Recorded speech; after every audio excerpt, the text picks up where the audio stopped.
Welcome to the Weekly Juice Podcast, where we discuss all things real estate, personal finance, investing, entrepreneurship, and the many ways to achieve financial independence.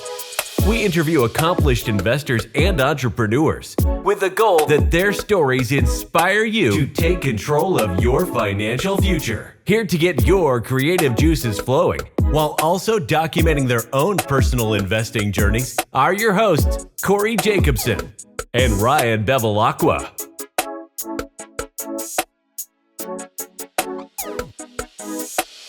Welcome back to the Weekly Juice. As always, it's your boys Ryan and Corey here with another episode.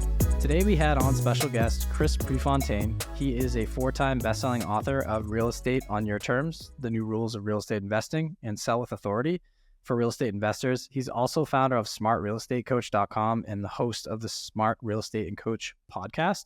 He's been in real estate for over 31 years and has experiences ranging from construction and new homes in the 90s to owning a real estate franchise and running his own investments. And then he also coaches clients today throughout all North America on creative financing. Yeah. Chris is, he has this thick Boston accent. I don't know if it's a Boston, it's like a New England accent. Yeah. You can just tell that there's some people that come on the show that this guy is like, he's in the trenches and he loves the deal. And that was what got us really excited. He's an open book. He answered every single question we had. He had an answer for everything, like kind of like he'd been doing it for 30 years. You could just get that feeling. He's got a pretty unique coaching platform where, and we say that a lot of people come on and have coaching platforms, but Chris has, people that have come in for $2,000 all the way up to, six figures to come into his I guess his community. And there could be a place for everyone, but creative financing is like his niche. And it had us intrigued. You could tell probably from the way we were talking throughout the episode. Yeah, he is I don't know, there's just a genuine, right? Genuity about him. Yeah, like I don't know. We've been doing this for almost 4 years now, and you come across people that, they talk the talk but don't always walk the walk. I really feel like behind closed doors, Chris just really has it going on, and he wants to help people and build generational wealth for other people, not just himself. And you could just tell with every question we had, he answered it, and he knows a lot about the game. He's been doing it for 31 years. He's seen the high highs and the low lows and has come out on top. So this is an episode, it's a little bit shorter, but for good reason. We wanted to compact it so everybody can get all the way through. But I think you'll really enjoy this one. Maybe a little pen and paper just to, he goes into sub 2 a little bit and more creative financing deals and things that, maybe aren't top of mind for everybody, but hell of an episode. Yeah, he gives you the blueprint of how long to kind of stick with something, right? He's a really true entrepreneur. He'd been through the crash. He saw, he lost, I don't know if he lost everything, but he kind of mentioned to us, he lost his shirt, and the way he built it back up, everyone was telling him, no, don't buy real estate. So that whole, be greedy when others are fearful and the vice versa, that kind of came into play throughout the episode. He was telling us what we thought we should do going into 2024 now. So, I mean, he just felt like a guy that I mentioned this. He felt like I was talking to your dad. It's just like this New England guy who's really got it all going on. So without further ado, let's bring in Chris. When you have investment properties and tenants, you need a good system in place for collecting rent to make it easy as possible. And RentRedi can help you with everything. When you sign up for RentRedi, you can start adding your properties, inviting tenants, and creating charges. You can even set up automatic rent reminders and create auto late fees as well.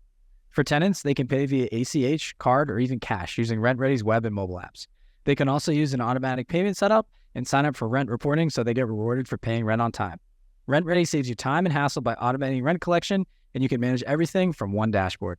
For our Weekly Juice listeners, RentRedi's given us a special 50% off for any RentRedi plan using our code WeeklyJuice at rentredi.com. That's RENTREDI.com using the code WeeklyJuice. That's WEEKLYJUICE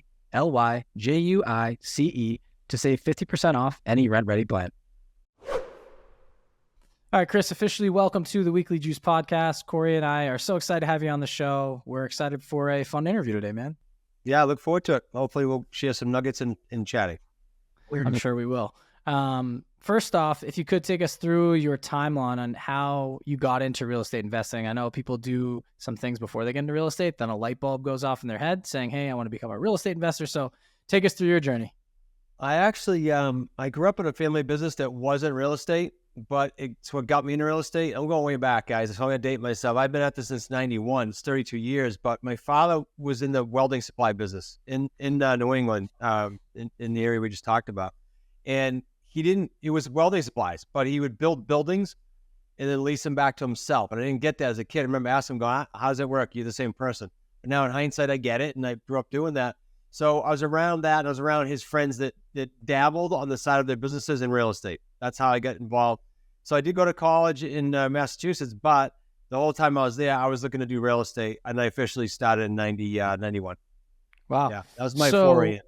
That's a long time. So we're talking to the right guy. That was when we were born. Yeah. Well, I was born 91. I popped out. Yeah, 90. My kids were 88 and 90, so. Oh, there you go. All right. So yeah, basically you're talking to your kids here. So maybe you can teach us from a dad to a kid. But my question is, there's so many different types and vehicles within real estate and strategies. Can you take us through maybe the evolution of kind of where you started with and then how you got to where you got today? Yeah. So painful, but so in the early 90s, my dad sold that company, like end of 90, beginning of 91, that welding supply company. And then they said, all right, Chris, you got a job. It would be my first job working for non-family. And what happened was about, 3 weeks into it, they fired me. So I had kids picture 2 and 3 then roughly, and they gave me a month's salary severance and said, bye-bye. So I had to sprint. Luckily, I had my finger on real estate in that I was talking to people about it. I heard an old tape. You guys wouldn't remember the guy on the tape, but it was literally a cassette tape in my car. And he talked about during the recession, during the Depression rather, a guy putting signs on lots.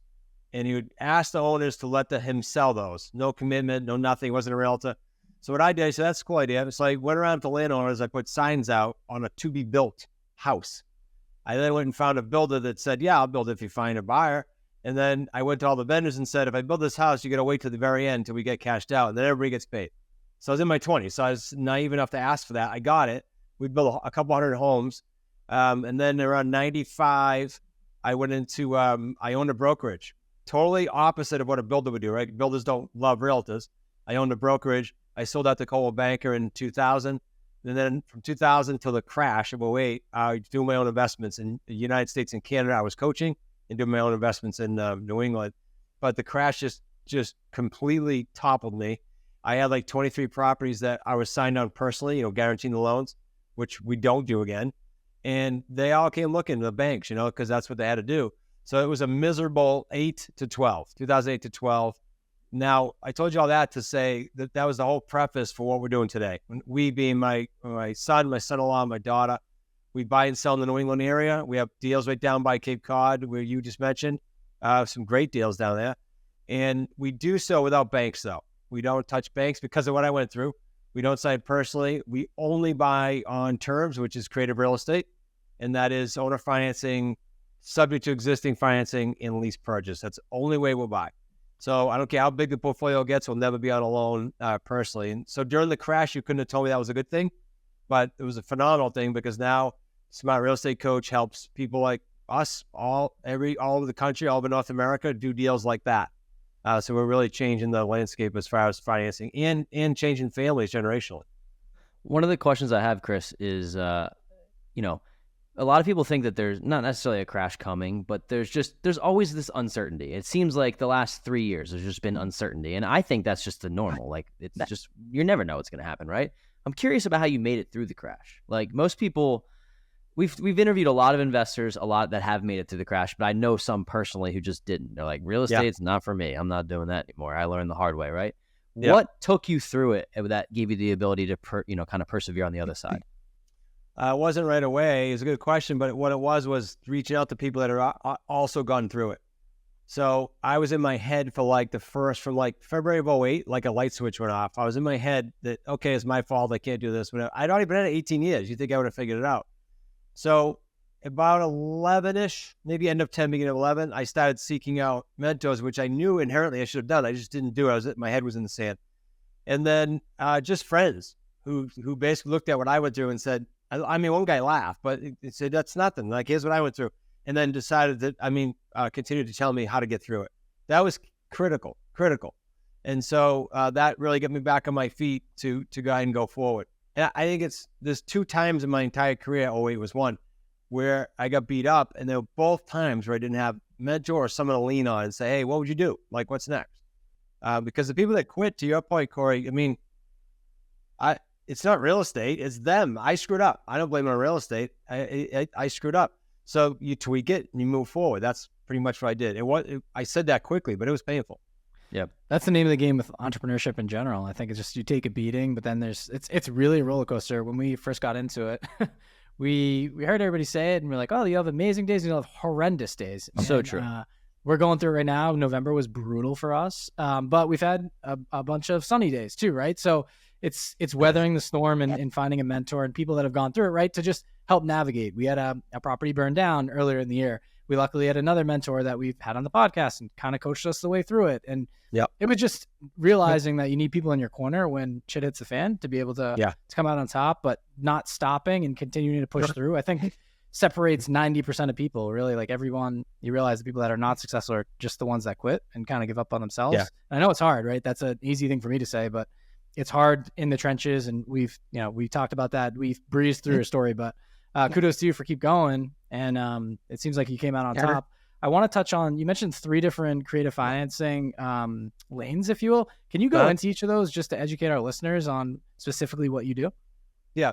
So the owner financing one's probably easiest for people to understand because it's been around since, 1600s, literally before banking, if you read some of the older books. And so is at lease purchase. But owner financing, we niche down to look for free and clear. About a third of the properties in the United States are free and clear. So we literally zone in on that. And we do that because we can structure deals whereby they're financially not hurting, obviously, right? They would have done something or they'd pull cash out. So we structure deals where we do principal-only payments. One was in Plymouth, Mass, overlooking the ocean. Beautiful, $1 million home. And so principal-only payments, think about that. I don't care what the market's doing. Like Corey says, it's always changing. That's just normal. But when you have principal payments every month, you are definitely creating a hedge against recession. You are, because you're hammering down principal. So that's why we like the free and clear. The owners are typically savvy enough to say, I want my price and I'll wait over time. If they're doing tax planning or estate planning. So that's owner financing. They're just your bank. You make a payment to them every month. There might be a balloon in 5 years. It might be a balloon in 20. This building I'm standing in right now, I bought in 18, owner financing. It's a mixed-use building. It's on a very busy road. If I was to go through underwriting on this, it'd be grueling, as you guys probably know. So it's simple deal directly with an owner. And I've sold it 3 months ago, but I had a 20-year deal. I could have stayed at 20 years. That's owner financing. The subject to existing financing right now in this market is by far one of my favorite because you can buy homes subject to means for your listeners, subject to the existing loan staying in place. So I buy Corey's home, his loan stays in place. He's still the guarantor. I own his home or my entity. Now, why I say right now is cool because we're buying properties and our students are like in the 2.25% to 5.25% range for interest rate. Well, I don't know when we're going to see that. Maybe in you guys' time. In my active career, I don't think I'll see 2-3% again, but we'll see. So that's why sub 2 is so cool. How does that, I don't want to jump over you here. No, you're good. How does that exactly work? I think that's something that we're highly interested in. We hear this all the time. There's a lot of guys out there going through similar strategy and it's very marketable, right? It's just sexy, right? But can you take us through the weeds on it? Like how would you actually go through the process to get one of these under contract and I don't know, like the nitty gritty? Yeah. So getting into contract is the easier part. Let me explain, and then I'll talk about trying to get it done in the technical sense.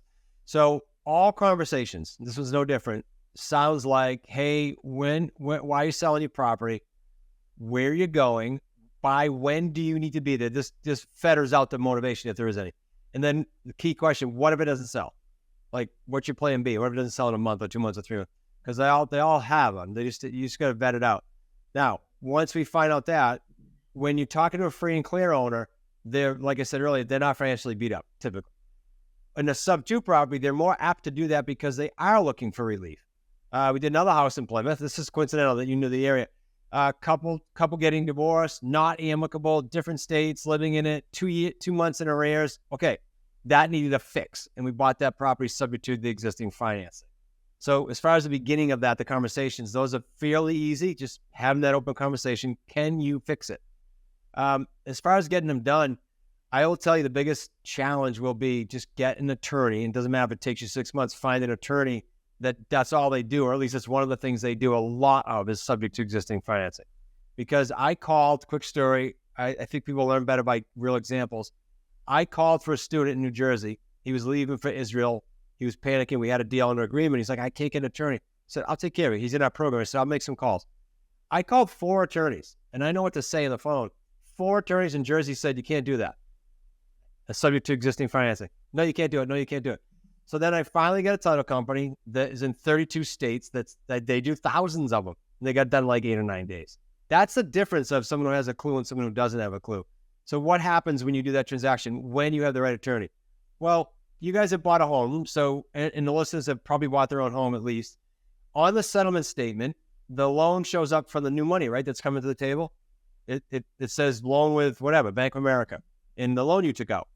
Well, in a subject to deal, you still do, some educators tell you not to, but we still conduct a regular closing.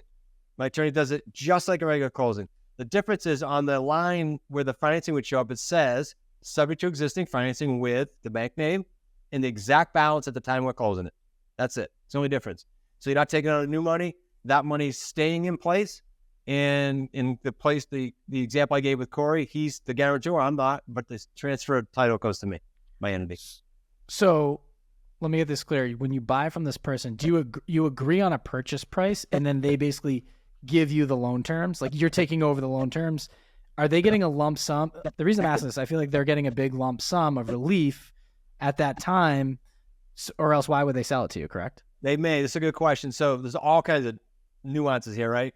The one at the Cape, we bought for the exact balance of the loan plus $4,100 in arrears. They were in arrears. We had to fix it, right? They weren't getting 10 cents. They just needed relief. We actually worked into that deal. They had credit card debt from fixing it up, and we worked that into the deal. But you're just looking to relieve them of whatever their headache is. There are some deals. There's a couple huge deals in New Hampshire a student did where he was taking over the loan and giving them some equity on an owner financing term, like the early deal we talked about. So these can get like kind of hybrid deals, but usually they're not getting money up front from us. No, not from us.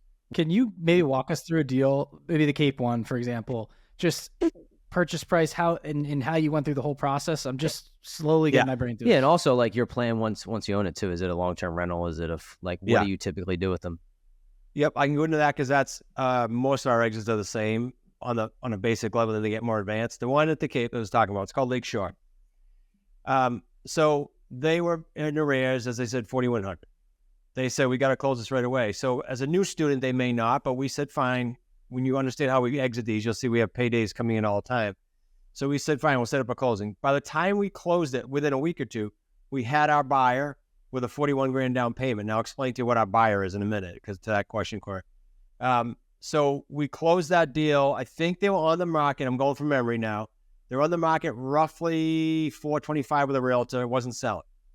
They owed like I want to say 64 or 384 is in the high threes, mid to high threes.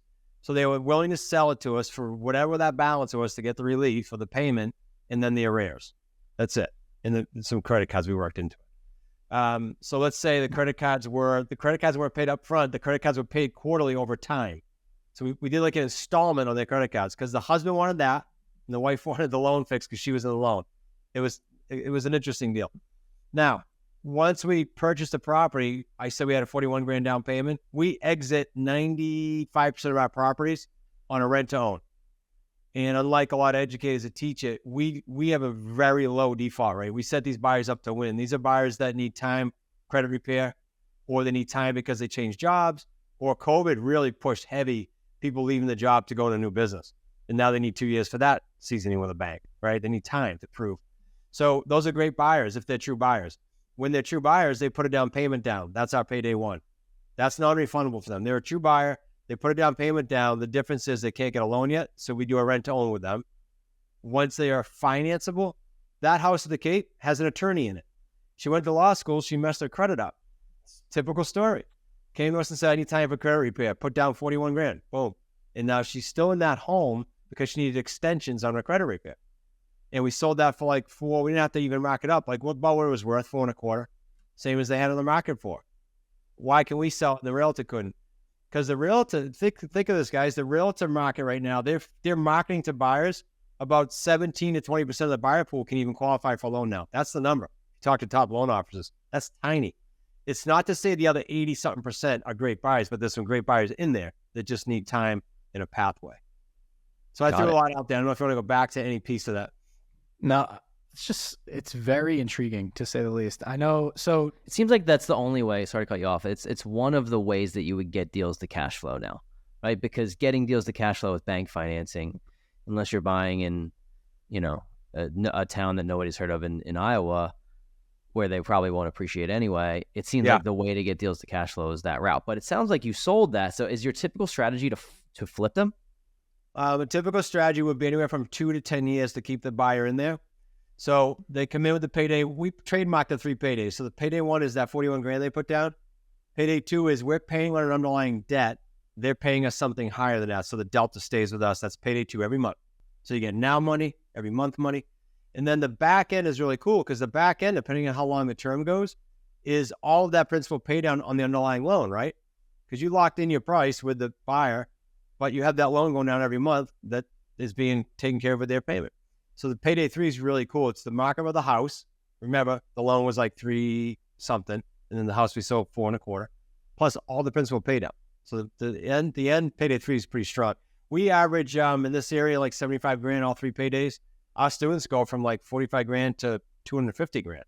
So these are lucrative deals. So you cash flow them, and you have long-term wealth planning, and you have now money. That's kind of like the ideal business model. Wow. So let me ask you this. How does someone become a student if this is intriguing to them? Yeah. So they can, I did a link for you guys to have everybody get a free book. I'm kind of big on free just because I know there's a lot of marketers out there that throw a lot at the internet and they, get rich tomorrow. It's not our camp. My camp is I want to give you a free book. Just go to wickedsmartbooks.com/weekly, the number 1, numeric number. So wickedsmartbooks.com/weekly1. You can also go on YouTube. I mean, these deals I'm talking about, probably that very deal I just went over, we have like 250 now. I don't know. The numbers may be higher on YouTube. We do what's called Deal Structure Sunday. Every Sunday we release a deal. We don't just give you the fluffy ones because that'd be easy. We give you the crappy ones too and say, here's what happened. Here's where we went sideways. Here's how we could have done it better. So you can learn at the same time. What markets are you in? Is it strictly New England? For our company, so that'd be myself, my son Nick, my son-in-law Zach, and we have a great property manager / assistant Sue. That's here right in Middletown, Rhode Island. And we cover, we do like Rhode Island, Connecticut, Mass typically. And then our students go East Coast to West Coast. And our programs aren't go buy this, good luck. There's a lot of programs like that. Those are the great marketers. We're not great marketers, but we know how to do deals. So when someone comes in our program, if they want to get aggressive, they don't have to. They can come into a more higher level, what we call associate program, and they revenue share deals with us. But we're on the phone with sellers with them. We're buyers. We're talking to them nonstop. We're like a quasi partner, even though we're just consulting them. It's their deal. I love that. And there's not many out there that do that. They get you in, you go through a Slack channel, you go through a couple meetings, and then couple slides on a presentation. You need the training wheels to learn this. And to someone that's done it for 30 plus years, 33, if you will, it's I would be much more confident in that from the guy that's doing it for 4, 3, 2, whatever years. Yeah, you know what happens? You go to the seminars, and I've been there, I get it, but it sounds good. And then you go out in the field, and there's all these nuances. So there's a whole chapter in my book called What Can Go Wrong? And literally a name that you guys would know, the listeners would know, is not worth mentioning and shooting them down. But he said to me, why are you doing that? You're going to scare people away from the niche. I said, no, I'm going to prep them so they're psyched. And they go, yeah, Chris told me this is going to happen, and here's how I deal with it. There's a difference. So we don't try to do just a fluff. Yeah. Cool. Love it. I think this sounds like something that could really work today. And that leads me to my next question. You've been doing this for 30 years. You've seen ups, you've seen downs, you've seen, as bad as 08 to 11 was for you, I can imagine you made some money from 12 to 23, right? So yeah. I'm curious what you feel is going on based on what you know, and how do you recommend people proceed into the next 3 to 5 years, whether it's the strategy that you use or just investing in general? Yeah, I think my opinion, because nobody knows, right? The billionaires don't know, but I think 24 is going to be sort of historic in the creative financing world. Just because in the 70s, in some parts of the 80s, when rates went sky high and, quirky things happen, that's when creative financing gets high demand. Because to your point earlier, I think it was you, Corey, said, well, it's continually changing. Yeah. So how about instead of trying to like, I got to do this niche, I got to time this market, I got ups and downs. How about you just get really good at being comfortable in your skin, in the skill set of creative real estate, and whether it's up, down, or sideways, you can operate. That's when we came out of the crash. That was one of my criteria. Like, I just want to be able to operate on any market. I want to not get paid transaction. I want to get paid 3 times, and I don't want to deal with banks. Those are kind of like the criteria. So I think it's huge right now to be part of creative real estate. I don't know the percentage. I have a hard time when I Google it. Like, literally, I've tried so many times. But I know the amount of transactions like early 90s that were done outside of banks was tiny. I want to say it's like 2 or 3%. I don't know what it is now. I just know it's a lot more.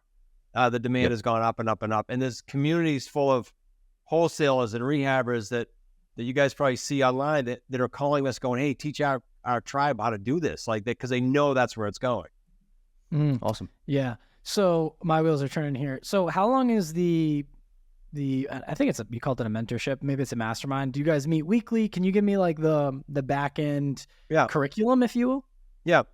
So it depends. So I'm going to give you a kind of like a ladder, if you will. Someone can purchase the Quantum Leap system. It's an online academy. That same gentleman, by the way, who said, why do you have that in your book, told me I should hack that up and sell all these courses. I just sell one course. It has everything in it. There's no like hiding things. It's everything. It lives online, so we're constantly as a community trying to update it, like post-COVID, and even right now we're doing things over. They can buy that and go do their own thing.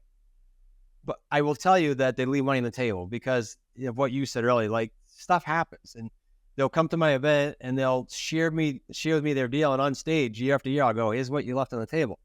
But it's okay. They can do that if they want to do that. Then we have group coaching. Group coaching is just that. It's only once a week and it's in a group. So it's not as much as hands-on. I'm going to call the seller with you. I'm going to call the buyer with you. And then we have the associate levels I told you that are more revenue sharing. You're in the trenches with us, and we're just doing deals. Now, they have a time limit. You don't need us for life, right? There's one that has a time limit of, let's see, there's a 90-day, a 6-month, an 18-month, a 24, and a 3-year. That's the highest level that I coach. So those are the different ways of doing it. Everyone has a home. If someone's super part-time, there's a home for them. If someone's like, I don't know about you guys, kind of want to dance a little bit, okay, then try the 90-day program. You'll get to know us. And then there's a lot of free stuff to my earlier point. So every Thursday we meet for a Wicked Smart sit down, 50 minutes on Zoom. It's the public. Like, we invite our entire list. We've been doing this since, I think, like 16 or 17, every Thursday, unless it's a holiday or an event. That's every week. And then if you're in the program, there's every Thursday night, we have a mastermind. So there's all kinds of things like that. I could keep going, but we pour a lot at them, a lot. What I really like about this is that I can tell that you're not really trying to sell it purposefully, meaning that's why I know the program's good on the back end, because it's like you're telling me like your marketing is not what you do. It's just, it's in the trenches. It's with the deals. There's a lot of people that are talking online about getting out of your 9-to-5 jobs and becoming a full-time entrepreneur. And candidly, Ryan and I have been teetering this line we probably have only had the ability to really think about it the last year. We're not really at the point where we think it's maybe the best move. I'm talking to some entrepreneurs that have done this. Some of them are actually kind of pivoting back and saying, maybe it's a good time to keep your job. Maybe it's a good time to make as much money as you can, to build your real estate portfolio on the side. I'm sure you've had people that have come through your program that have left their 9-to-5 job. What's your take on that? I mean, it's different for everybody, right? But like, what's your take on should people dive into this entrepreneurial world, or maybe it's time to hunker down and figure it out, and in the next 5 years make that move? Just food for thought. So this is good. I'll answer the timing in a second. Yes, that's what we do since 14. We've been helping people. I call it escaping their job, escaping the W-2. There are some really cool examples. All our coaches coincidentally have left their job. One 23 years gym teaching. Rick in New Hampshire was government 30 years. Like, I'm talking long time jobs. Yeah, that's like a job somebody 30 career. Yeah, that's a real career. Yeah, government, right? Rick's an engineer for the government, defense, and he just May of 23 went full time with us. Steve's in Connecticut. These are all local guys because they're our coaches, but they all did it. And so here's what I say: when you come in, we can look at a plan for you based on your palette, because your palette might be, I'm super conservative, I want 100 grand in the bank, okay? Or your palette might be, if I see payday 3s, 1, 2s, and 3s on my spreadsheet, and I see that my income's already out like 2 years, I'm good. I can go. Know that I'm going to collect like 90% of that. So different palette. Do I think now is a good time as far as you back into your question, Corey? I don't think there's a better time. And when I hear the masses screaming crash and I hear the masses saying stay put or go to your job, that's when I would definitely go the other way. Because think about this, nothing against anyone, right? But is society full of people that do whatever it takes every day, no matter how long or how hard it is, to accomplish all their goals? No, it's not. It's not reality.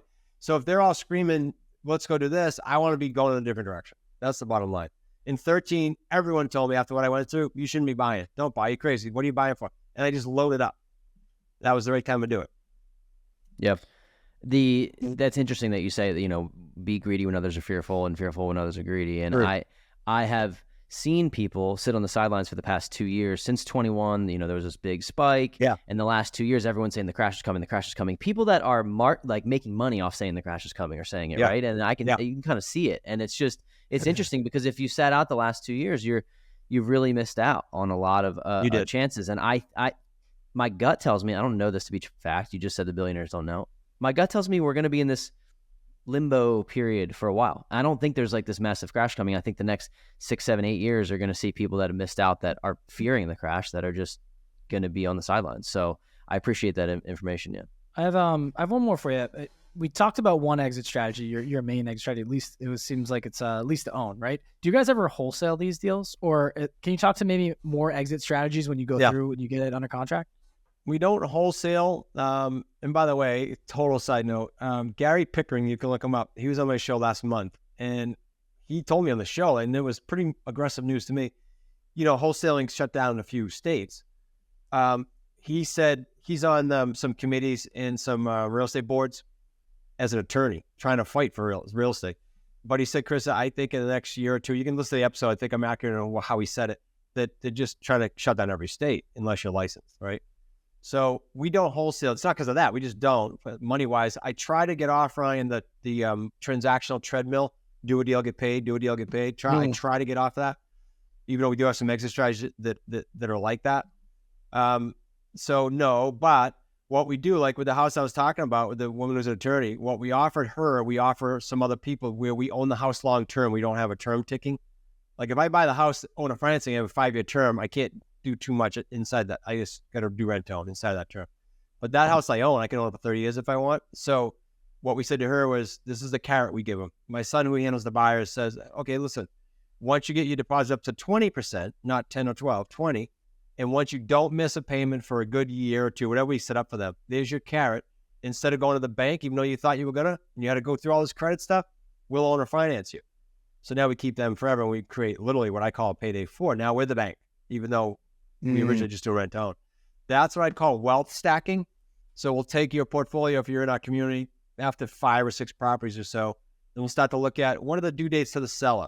What are the balloon payments due, if any? And we'll start to mix and match some deals, or change a lease purchase to a sub-2 and own it, or use a payday here to buy down this and discount it. All kinds of things you can do after you get a few properties. And again, we call that wealth stacking.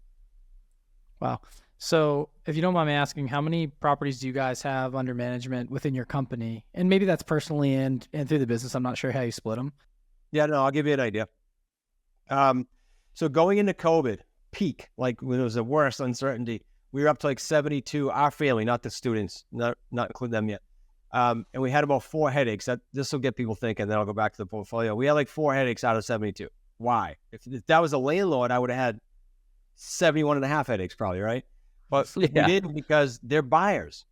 Regardless of COVID and the rental subsidies, if they miss payments, when they go to get qualified, when all the dust settles, right, they got to cash out and they got to have a clean record with us. They have a rental and they have a buy agreement. So they got to make sure. So that's why they behave like buyers should.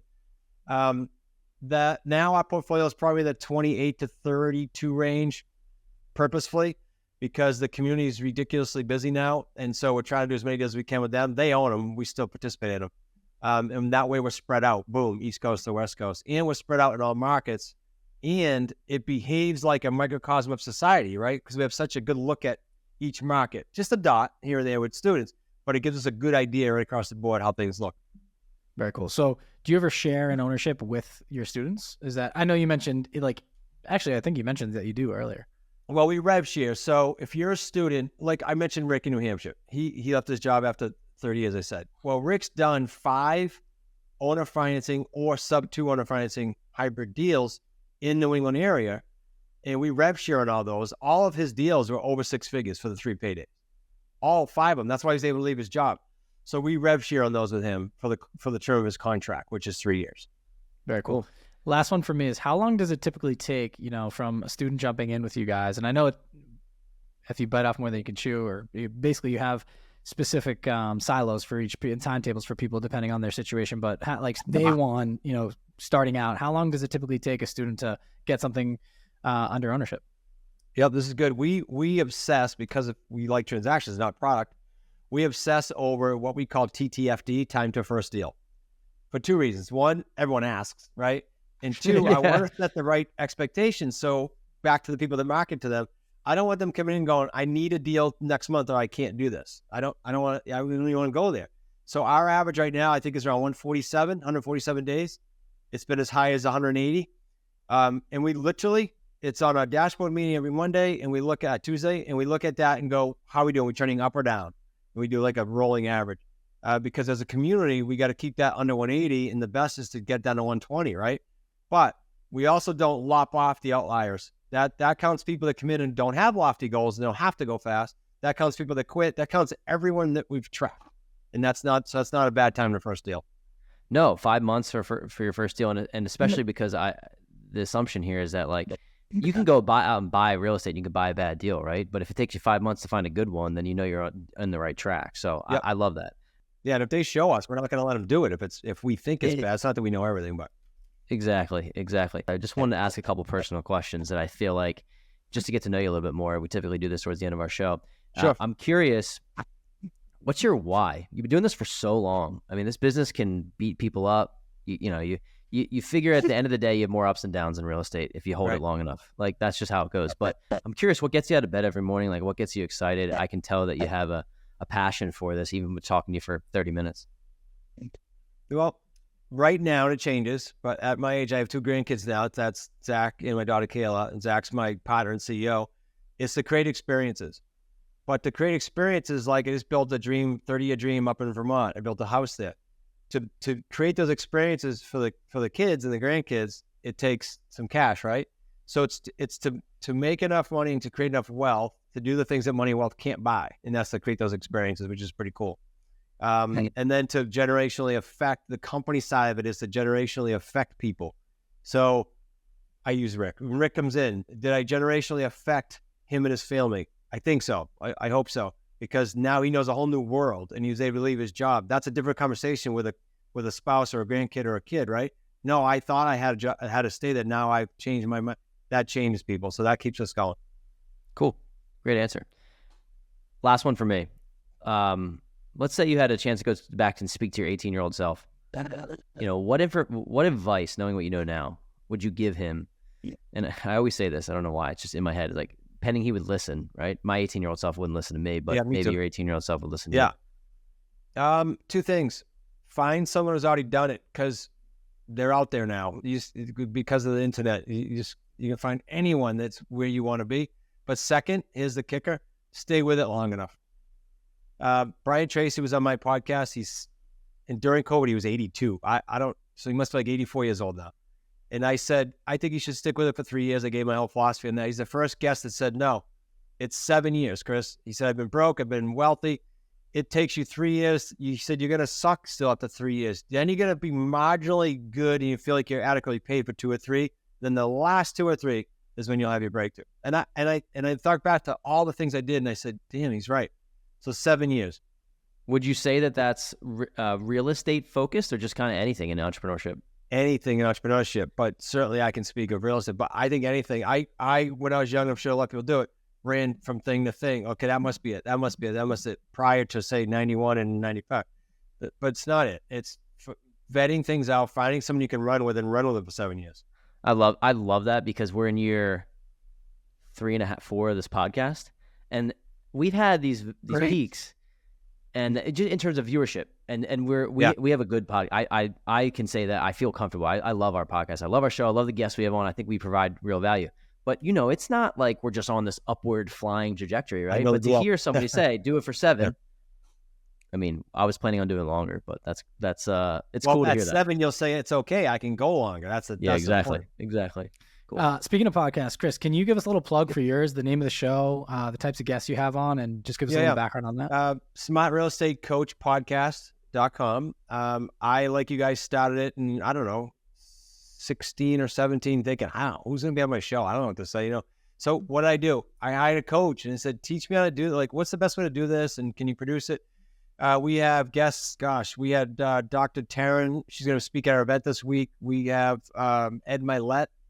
I mentioned Brian Tracy. These are not small names. And then we switch it up and we have students from our community so you can hear from them. Then we have family casts. So we have either our family members, my son, my son-in-law, or we consider the coaches and the students' family. We'll have them on. So it's a mix of top names, people that are in the trenches doing deals, and everything in between. Love it. It's awesome. Ed Milet's huge. I love him. I have. Yeah, he's awesome. I haven't figured out a way to get on his show. I'm going to keep saying it every show until he gets me on. But he was on our show, and it was great to have him. Yeah, absolutely. Cool. Well, Chris, this has been awesome. Thank you so much. If people want to get in touch with you, they want to learn more about you, they want to join your program, they want a free book, what's the best way for people to get in touch? So go to the wickedsmartbooks.com/weekly and the number 1. And then you want to email me personally. If you're serious about looking at this, just email me, Chris, CHRIS at smartrealestatecoach.com. Perfect. Well, Chris, this was a blast. Thanks so much for all your wisdom. And we look forward to hopefully doing this again soon. Thank you, guys. I loved it. Thanks for tuning in this week to the Weekly Juice Podcast. If you liked what you heard, please leave us a 5-star review on Apple Podcasts, subscribe, and share with friends. The more ratings we get, the more ears we'll get on our show, and in turn, we'll be able to provide you with more high-quality guests. You can also find us on Instagram at Weekly Juice Pod, where we post daily tips and tricks and document our own journey towards financial freedom. Make sure to tune in every Wednesday to get your weekly juice.